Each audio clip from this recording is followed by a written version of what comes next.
اعوذ باللہ من الشیطان الرجیم بسم اللہ الرحمن الرحیم وَإِذْ قَالَ إِبْرَاهِيمُ لِأَبِيهِ آزَرَ۔ اب اس میں آپ دیکھیں گے اس سورہ مبارکہ میں حضرت ابراہیم کا ذکر ہے اور پھر ان کی نسل کے بعد انبیاء کرام کا ذکر ہے۔ ایک گلدستہ تو ہم پڑھ آئے ہیں سورہ نساء کے آخر میں، وہاں 13 انبیاء اور رسل کے نام آئے تھے۔ یہاں اس سے ذرا بڑا گلدستہ آئے گا، یہاں پہ 17 انبیاء اور رسل کے نام آئیں گے۔ پھر حضرت ابراہیم علیہ السلام کا ذکر یہاں آیا ہے، اور جو جن رسولوں کی قوموں پر ہلاکت کے بارے میں قرآن میں صراحت کے ساتھ مذکور ہے، ان 6 کا ذکر جو ہے سورہ اعراف میں آئے گا۔ حضرت ابراہیم علیہ السلام کی قوم کا کیا حشر ہوا، یہ صراحت کے ساتھ قرآن میں مذکور نہیں ہے۔ جو قوم نوح کے ساتھ، ہود کے ساتھ، قوم صالح کے ساتھ، قوم شعیب کے ساتھ ہوا، تو حضرت ابراہیم علیہ السلام کے معاملے کو علیحدہ نکال لیا ہے، وہ سورہ انعام میں، اور باقی جو ہے نوح، ہود، صالح اور شعیب، لوط اور موسیٰ، ان کا ذکر جو ہے وہ آپ کو ملے گا سورہ اعراف میں، اس لیے کہ ان کا معاملہ ایام اللہ کا ہے۔ تو فذکرہم بایام اللہ، التذکیر بآلاء اللہ اس میں ہے، التذکیر بایام اللہ اس میں ہے، لہذا یہاں حضرت ابراہیم کا ذکر ہے۔ وَإِذْ قَالَ إِبْرَاهِيمُ لِأَبِيهِ آزَرَ أَتَتَّخِذُ أَصْنَامًا آلِهَةً، اور یاد کرو جب کہ کہا ابراہیم نے اپنے باپ آزر سے، کیا تم نے ان بتوں کو اپنا خدا بنا رکھا ہے؟ یہاں جو آزر کا لفظ خاص طور پر آیا ہے میرے نزدیک، یہ اصل میں تورات کی نفی کے لیے، تورات میں طارح نام لکھا گیا ہے، گویا اس کی تصحیح کے لیے، ورنہ یہاں کوئی خاص ضرورت نہیں تھی۔ وَإِذْ قَالَ إِبْرَاهِيمُ لِأَبِيهِ، یہ کافی تھا، لیکن نام اس لیے دیا گیا کہ تورات پڑھنے والوں کو مغالطہ ہوتا ہے، اور اسی مغالطے کو اہل تشیع نے اختیار کر لیا ہے۔ انہوں نے تورات میں جو نام دیا گیا ہے اسے حضرت ابراہیم کا باپ کہا ہے، اور حضرت یہ جو آزر تھا اس کو کہا ہے کہ یہ چچا تھا۔ اس کی خاص وجہ ہے، وہ پھر کسی موقع پر بیان ہوگی، لیکن یہ کہ تورات کی اس غلطی کو اہل تشیع نے اختیار کیا۔ قرآن مجید نے اسی کی نفی کے لیے یہاں پر حضرت ابراہیم کے والد کا نام صراحتاً بتا دیا کہ آزر ہے۔ وَإِذْ قَالَ إِبْرَاهِيمُ لِأَبِيهِ آزَرَ، اور یاد کرو جب کہ کہا تھا ابراہیم نے اپنے باپ آزر سے، أَتَتَّخِذُ أَصْنَامًا آلِهَةً، کیا آپ نے ان بتوں کو اپنا الہ بنایا ہوا ہے؟ انی اراک وقومک فی ضلال مبین، میرا تو خیال یہ ہے، میری رائے تو یہ ہے کہ آپ بھی اور آپ کی قوم بھی کھلی گمراہی میں مبتلا ہے۔ وَكَذَلِكَ نُرِي إِبْرَاهِيمَ مَلَكُوتَ السَّمَاوَاتِ وَالْأَرْضِ، اور اسی طرح ہم دکھانے لگے یا دکھاتے رہے ابراہیم کو آسمانوں اور زمین کے ملکوت۔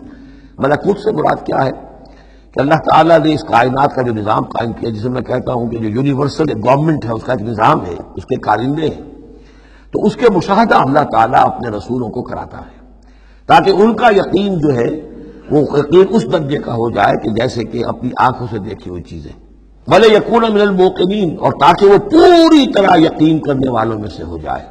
لیکن واو چونکہ یہاں آیا، اس سے پہلے ہم محذوف مانیں گے تاکہ وہ اپنی قوم پر حجت قائم کر سکے اور پوری طرح یقین کرنے والوں میں سے ہو جائے۔ یہ جو آگے آ رہا ہے یہ در حقیقت حضرت ابراہیم علیہ السلام کی طرف سے اپنی قوم پر حجت کو اس طور سے پیش کیا گیا ہے۔ بعض حضرات کے نزدیک یہ ہے کہ یہ حضرت ابراہیم کا اپنا ذہنی ارتقاء ہے کہ واقعتاً انہوں نے سمجھا یہ ستارہ خدا ہے، پھر ڈوب گیا تو کہا کہ نہیں یہ تو ڈوب گیا، پھر چاند کو دیکھا تو چاند خدا ہے، پھر کہا نہیں یہ تو یہ بھی جو ہے غروب ہو گیا، پھر سورج کو کہا۔ تو یہ بات اصل میں بعض حضرات کی رائے ہے یہ، اور الفاظ سے کچھ متبادل بھی ہوتا ہے، لیکن یہ ہے کہ زیادہ صحیح رائے جس سے کہ آگے آ جائے گا وَتِلْكَ حُجَّتُنَا آتَيْنَاهَا إِبْرَاهِيمَ عَلَىٰ قَوْمِهِ، تو معلوم ہوتا ہے کہ یہ اصل میں حضرت ابراہیم علیہ السلام نے حجت قائم کرنے کے لیے یہ تدریج اختیار کی اپنی قوم کو سمجھانے کے لیے۔ اور حضرت ابراہیم علیہ السلام اللہ کے نبی تھے، اور نبی کوئی بھی زندگی کے کسی بھی مرحلے پر مشرک نہیں ہوتا، اس کی شریعت، اس کی سرشت اتنی خالص ہوتی ہے۔ صدیقین مشرک نہیں ہوتے، نبی تو ان سے بھی اونچے درجے کے ہیں۔ حضرت ابوبکر نے کبھی شرک نہیں کیا، حضرت عثمان نے کبھی شرک نہیں کیا، جو صدیقین ہیں صحابہ میں سے۔ وَكَذَلِكَ نُرِي إِبْرَاهِيمَ مَلَكُوتَ السَّمَاوَاتِ وَالْأَرْضِ وَلِيَكُونَ مِنَ الْمُوقِنِينَ فَلَمَّا جَنَّ عَلَيْهِ اللَّيْلُ، جب ان پر رات جو ہے اس نے تاریکی کر دی، رات کوكبا، انہوں نے دیکھا ایک چمکدار ستارے کو، قال هذا ربی، انہوں نے کہا یہ میرا رب ہے۔ یہ گویا کہ کہنے کیا، ہاں یہ میرا رب ہے۔ اب یہ سوالیہ انداز بھی ہو سکتا ہے، پھر سائن آف ایکسکلیمیشن ہو سکتا ہے کہ لوگوں کو کہنے کے لیے کہ یہ رب ہے، یہ انٹروگیشن کا بھی ہو سکتا ہے۔ ھذا ربی، فلما افل قال لا احب الافلین، جب وہ ڈوب گیا تو کہا بھئی یہ ڈوب جانے والی شے تو پھر میں تو پسند نہیں کر سکتا کہ میں اس کو اپنا خدا مان لوں۔ یہ قوم جو تھی ستارہ پرست بھی تھی، بت پرست بھی تھی، ستارہ پرست بھی تھی، اور نمبر 3 شاہ پرست بھی تھی۔ تینوں قسم کے شرک اس قوم میں موجود تھے کہ جس میں حضرت ابراہیم بھیجے گئے۔ یہ بیبیلونیا یا عراق، آج کا عراق، سابق بیبیلونیا، اس کا ایک شہر اس شہر کے بھی اب کھنڈرات نکل آئے ہیں، کھدائیاں ہو چکی ہیں۔ شہر میں پیدا ہوئے ہیں، پھر وہاں سے ہجرت کر کے فلسطین گئے ہیں، اور پھر حضرت اسماعیل کو آباد کیا ہے حجاز میں، اور اپنے بیٹے حضرت اسحاق کو آباد کیا ہے فلسطین میں۔ تو یہ ان کے ذہن میں رکھیے۔ اور اس وقت عراق میں یہ شرک جو ہے گھٹا ٹوپ اندھیرے تھے، کیونکہ یہاں بت پرستی بھی تھی، ستارہ پرستی بھی تھی، اور تیسرے یہ کہ بادشاہ بھی نمرود جو تھا وہ یہ کہتا تھا کہ میں خدا ہوں۔ اس کا مکالمہ جو ہے جو اس نے کیا تھا محاجہ حضرت ابراہیم سے، وہ سورہ بقرہ میں ہم پڑھ چکے ہیں۔ انا احیی و امید، میں بھی یہ اختیار رکھتا ہوں، جس کو چاہوں زندہ رکھوں، جس کو چاہوں مار دوں۔ فلما رأى القمر بازغا، جب انہوں نے دیکھا چاند چمکتا ہوا، قال ھذا ربی، کہا ہاں یہ معلوم ہوتا ہے کہ یہ ہے رب۔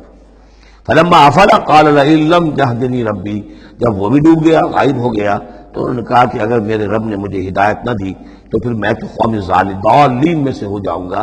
گویا کہ ابھی یہ الفاظ ہیں کہ جن سے اشارہ ہوتا ہے کہ شاید ابھی ان کا اپنا ذہنی اور فکری ارتقاء ہو رہا ہے۔ میں نے کہا تھا کہ الفاظ سے متبادر ہوتا ہے، لیکن یہ کہ ان دونوں چیزوں کو، دونوں سائڈز کو ناپ تول کر جو رائے بنتی ہے وہ دوسری ہے۔ فلما رأى الشمس بازغة، جب دیکھا سورج بہت چمکدار، قال ھذا ربی ھذا اکبر، تو فرمایا ہاں یہ ہے رب، یہ سب سے بڑا ہے۔ فلما افلت، جب وہ بھی ڈوب گیا، قال یا قوم انی بریء مما تشرکون، انہوں نے کہا اے میری قوم کے لوگوں، میں تو بری ہوں، اعلان برات کرتا ہوں ان سب سے جنہیں تم شریک ٹھہرا رہے ہو۔